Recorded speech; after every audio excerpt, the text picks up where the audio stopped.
What's up guys, I'm Ben from All Thumb Tech. This is my camera comparison test of the new iPhone 16 Pro Max versus the Samsung Galaxy S24 Ultra versus the Google Pixel 9 Pro. This is my ultimate camera comparison test. Which one is best for 2024? Let's find out. Kicking off with some daytime photos, I've got some good news and some bad news. Now, the good news is all three of these flagship phones, they can capture incredible looking photos, videos, low light. You'll see it all in these samples. Now, the bad news is that all three of these phones are neck and neck in close ties, so you're gonna need to do some pixel peeping with me to spot the tiny pros and cons that each phone has to offer. Quick disclosures, I purchased both the iPhone and the Galaxy on my own dime, and even though the Pixel was a gift from Google, this does not affect my opinions on this comparison, and there's no sponsor in this video. Here are three key things to notice. Number one, that HDR, the contrast, the blues up in the skies, the saturated colors in the flowers and green grass. A lot of these results will come down to personal preference. I'm just so glad to see that all these lenses on all the phones can churn out incredible looking images. Number two, the Galaxy loves to crush those blacks a bit more than the other two, plus that saturation is turned up. It makes for these more punchy, contrasty, and sharp looking images. Now, even a stranger in the park came up to me and voted for the Galaxy pictures as her favorite. Those images just seem to pop off the screen with zero editing needed, and I kinda dig it. And number three, all three of these phones have that insane zoom capability. It's so fun to play with. I actually think that the Galaxy over sharpens a bit too much on that far reaching end. The iPhone is decent but a tad soft, and then Pixel has a nice balance of both zoom clarity but then not too overdone. Now for the magic of portrait mode and fake background blur, I like the Galaxy here with the Pixel a bit too tight field of view. On the selfie cam, maybe the iPhone and Galaxy tie for natural looking edge outlining, but I gotta give big points to Pixel for giving us that widest angle on the front camera. More on that later in the video segment. Check out the screen brightness. The new iPhone 16 Pro, it is definitely, I'd say, the brightest. Then you've got the Pixel, it's in like a very close second maybe.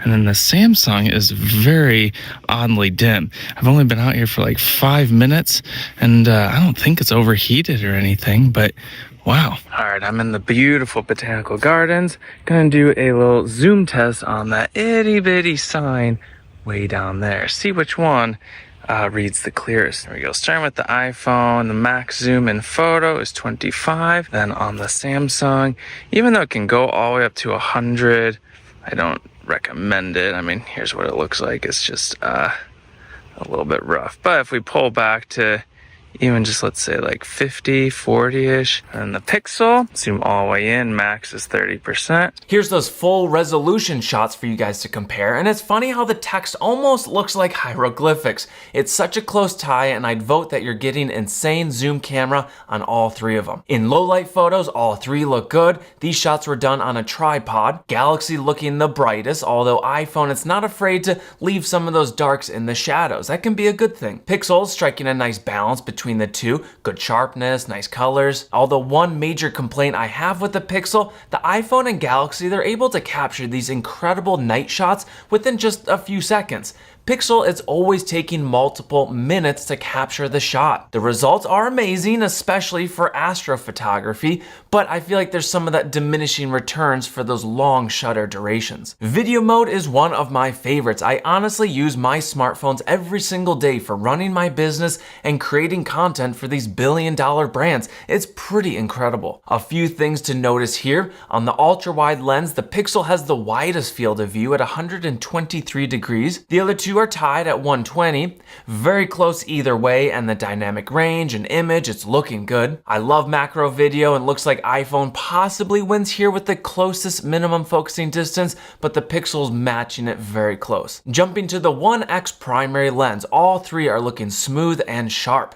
Now, if you look at the details and color and the highlights and the shadows, All three look impressive, just slight differences in the white balance or color saturation. Maybe they take turns going a bit warmer like the Galaxy or the iPhone. I would take all three of these any day. The 2x zoom looks good. It's simply just digital zoom on the main lens, but it's still usable looking footage. And then watch as I switch to the 5x. iPhone has the smoothest jump in transition. Pixel just being a bit too jarring. I hope they can smooth that out. Analyzing the footage, I'd vote the Pixel's looking the best in terms of natural background blur and having that shallow depth of field. Of course, all of them look fantastic, and they have really nice handheld stabilization here too. And maxing out that video zoom reach, we can get 20x on the Pixel, 20 times on the Galaxy, and then 15x on the iPhone. It is beautiful here in the garden, and this is going to be a little audio torture test. So we've got some loud water fountains going on behind me. I got the cameras pointing right at me, and with all that sound trying to pick up. Now iPhone's got this really cool new feature, turning it on now, where it can automatically find my voice, pull out that background noise, and of what I've seen of other people's videos so far, it looks incredible.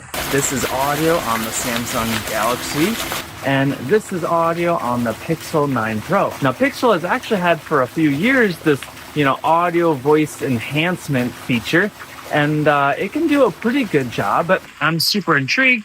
How does it stack up and compare to this new iPhone feature? This is 4K 30 on the front-facing selfie cameras. And right off the bat, I am noticing that the Samsung right here is just punched in a little bit too tight.